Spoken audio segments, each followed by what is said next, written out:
श्रीभैरव उवाच देवेशि देहरक्षार्थं कारणं कथ्यतां ध्रुवम् म्रियन्ते साधकायेन विना श्मशानभूमिषु रणेषु चातिघोरेषु महावायुजलेषु च शृङ्गिमकरवज्रेषु ज्वरादिव्याधिवह्निषु। श्रीदेव्युवाच कथयामि शृणु प्राज्ञ बटोऽस्तु कवचं शुभम् गोपनीयं प्रयत्नेन मातृजारोपमं यथा तस्य ध्यानं त्रिधा प्रोक्तं सात्विकादिप्रभेदतः सात्विकं राजसं चैव तामसं देव तच्छृणु ध्यानम् वन्दे बालं स्फटिकसदृशं कुण्डलोद्भासि वक्त्रं दिव्याकल्पैर्नवमणिमयैः किङ्किणीनूपुराद्यैः दीप्ताकारं विशदवदनं सुप्रसन्नं त्रिनेत्रम् हस्ताब्जाभ्यां बटुकमनिशं शूलखड्गौदधानम् उद्यद्भास्करसन्निभं त्रिनयनं रक्ताङ्गरागस्रजं स्मेरास्यं वरदं कपालमभयं शूलं दधानं करैः नीलग्रीवमुदारभूषणशतं शीतांशुचूडोज्ज्वलम् बन्धुकारुणवाससं भयहरं देवं सदा भावये ध्याये नीलाद्रिकान्तं शशिशकलधरं मुण्डमालं महेशं दिग्वस्त्रं पिङ्गकेशं डमरुमथस्रिणीं खड्गशूलाभयानि नागं घण्टां कपालं करसरसीरुहैर्बिभ्रदं भीमदंष्ट्रम् सर्पाकल्पं त्रिनेत्रं मणिमयविलसत्किङ्किणीनूपुराढ्यम् अस्य वटुकभैरवकवचस्य महाकाल ऋषिरनुष्टुप्छन्दः श्रीवटुकभैरवो देवतां बम्बीजं ह्रीं शक्तिरापदुद्धारणायेति कीलकं मम सर्वाभीष्टसिद्ध्यर्थे विनियोगः कवचम् ॐ शिरो मे भैरवः पातु ललाटं भीषणस्तथा नेत्रे च भूतहनन सारमेयानुगो भ्रुवौ भूतनाथश्च मे कर्णौ कपोलौ प्रेतवाहनः नासापुटौ तथोष्ठौ च भस्माङ्गसर्वभूषणः भीषणास्यो ममास्यं च शक्तिहस्तो गलं मम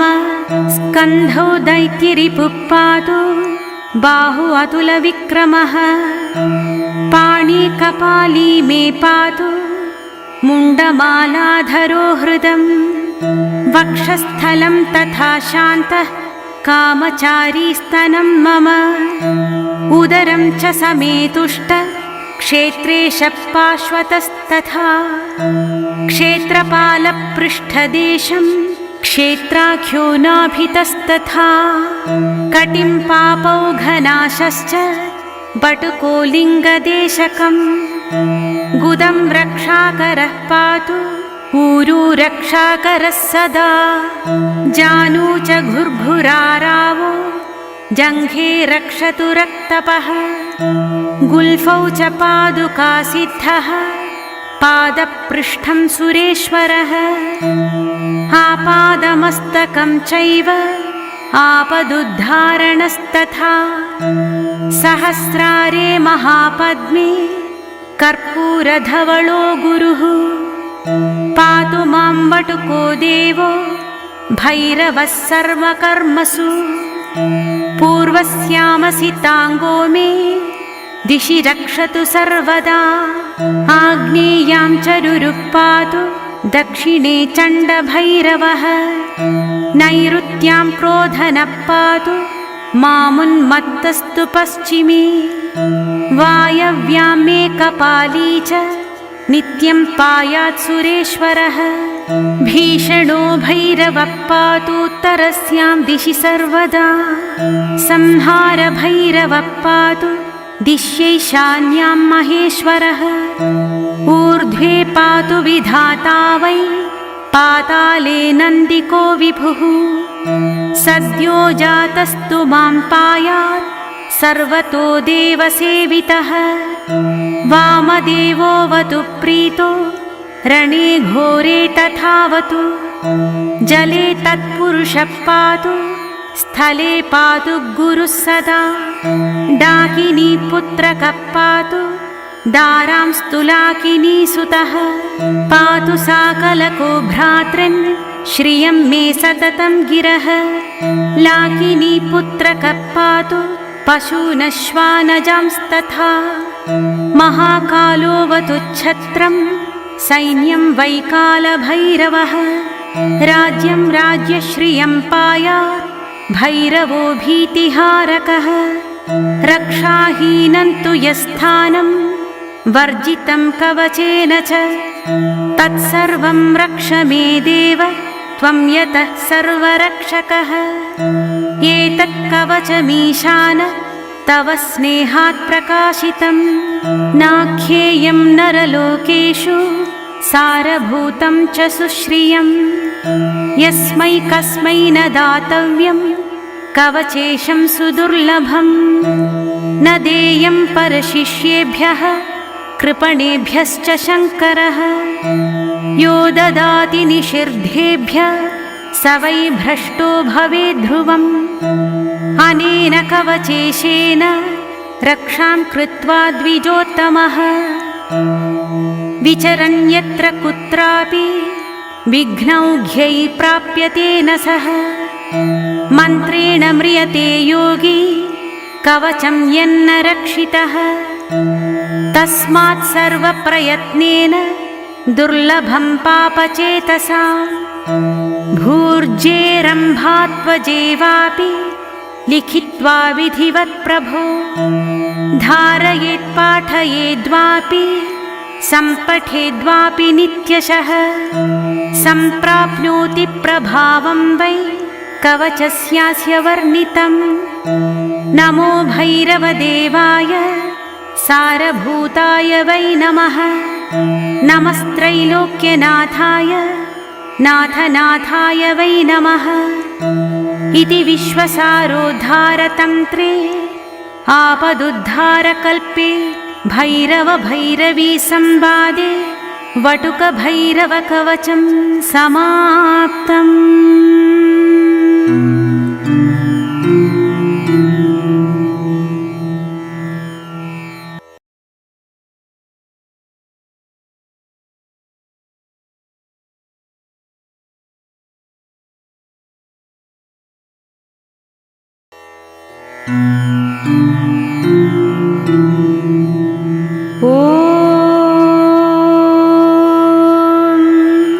श्रीभैरव उवाच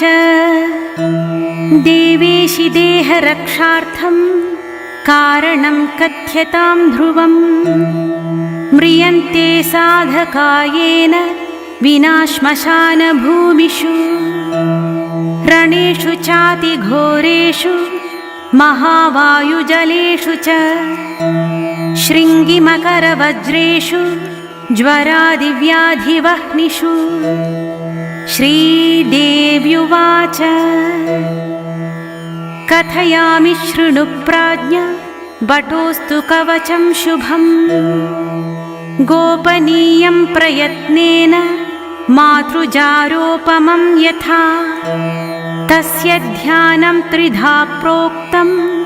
सात्विकादिप्रभेदतः सात्विकं राजसं चैव तामसं देव तच्छृणु ध्यानम् वन्दे बालं स्फटिकसदृशं कुण्डलोद्भासिवक्त्रं दिव्याकल्पैर्नवमणिमयैः किङ्किणीनूपुराद्यैः दीप्ताकारं विशदवदनं सुप्रसन्नं त्रिनेत्रं हस्ताब्जाभ्यां बटुकमनिशं शूलखड्गौ दधानम् उद्यद्भास्करसन्निभं त्रिनयनं रक्ताङ्गरागस्रजं स्मेरास्यं वरदं कपालमभयं शूलं दधानं करैः नीलग्रीवमुदारभूषणशतं शीतांशुचूडोज्ज्वलम् बन्धुकारुणवाससं भयहरं देवं सदा भावये ध्याये नीलाद्रिकान्तं शशिशकलधरं मुण्डमालं महेशं दिग्वस्त्रं पिङ्गकेशं डमरुमथस्रिणीं खड्गशूलाभयानि नागं घण्टां कपालं करसरसीरुहैर्बिभ्रदं भीमदंष्ट्रम् सर्पाकल्पं त्रिनेत्रं मणिमयविलसत्किङ्किणीनूपुराढ्यम् अस्य वटुकभैरवकवचस्य महाकाल ऋषिरनुष्टुप्छन्दः श्रीवटुकभैरवो देवतां बम्बीजं ह्रीं शक्तिरापदुद्धारणायेति कीलकं मम सर्वाभीष्टसिद्ध्यर्थे विनियोगः कवचम् ॐ शिरो मे भैरवः पातु ललाटं भीषणस्तथा नेत्रे च भूतहनन सारमेयानुगो भ्रुवौ भूतनाथश्च मे कर्णौ कपोलौ प्रेतवाहनः नासापुटौ तथोष्ठौ च भस्माङ्गसर्वभूषणः भीषणास्यो ममास्यं च शक्तिहस्तो गलं मम स्कन्धौ दैत्यरिपुः पातु बाहु अतुलविक्रमः पाणिकपाली मे पातु मुण्डमालाधरो हृदं वक्षस्थलं तथा शान्तः कामचारी स्तनं मम उदरं च समेतुष्ट क्षेत्रेशः पार्श्वतस्तथा क्षेत्रपालपृष्ठदेशं क्षेत्राख्यो नाभितस्तथा कटिं पापौघनाशश्च बटुकोलिङ्गदेशकं गुदं रक्षाकरः पातु ऊरू रक्षाकरः सदा जानू च घुर्घुरारावो जङ्घे रक्षतु रक्तपः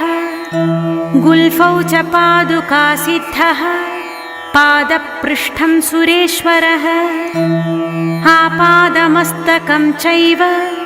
आपदुद्धारणस्तथा सहस्रारे महापद्मे कर्पूरधवलो गुरुः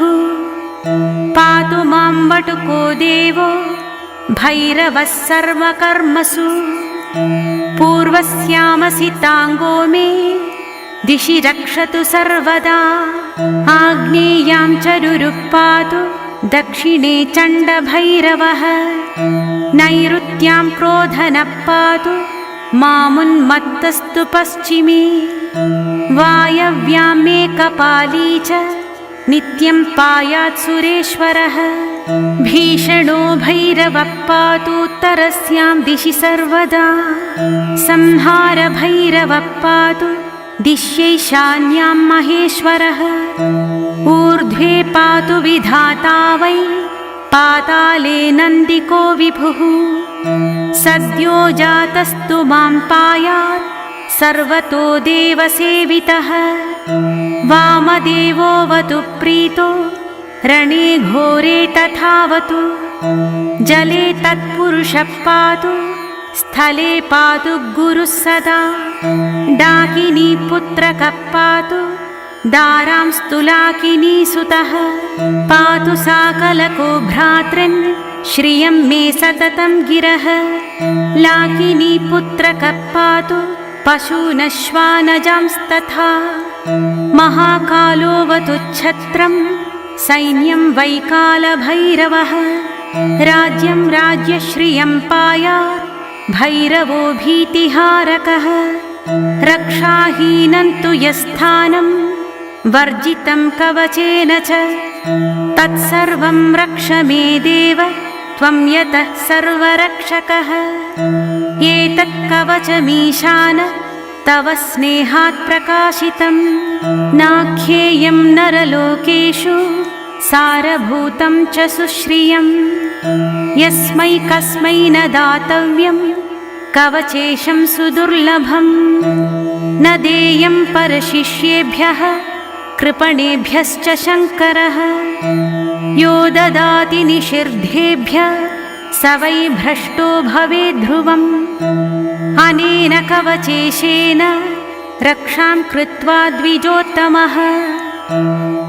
विचरन्यत्र कुत्रापि विघ्नौघ्यै प्राप्यते न सः मन्त्रेण म्रियते योगी कवचं यन्न रक्षितः तस्मात् सर्वप्रयत्नेन दुर्लभं पापचेतसा भूर्जेरम्भात्वजेवापि लिखित्वा विधिवत् प्रभो धारयेत् पाठयेद्वापि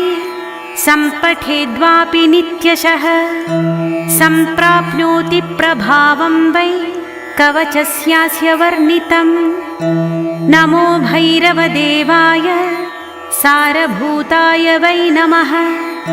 नमस्त्रैलोक्यनाथाय नाथनाथाय वै नमः इति विश्वसारोद्धारतन्त्रे आपदुद्धारकल्पे भैरवभैरवी संवादे वटुकभैरवकवचं समाप्तम्।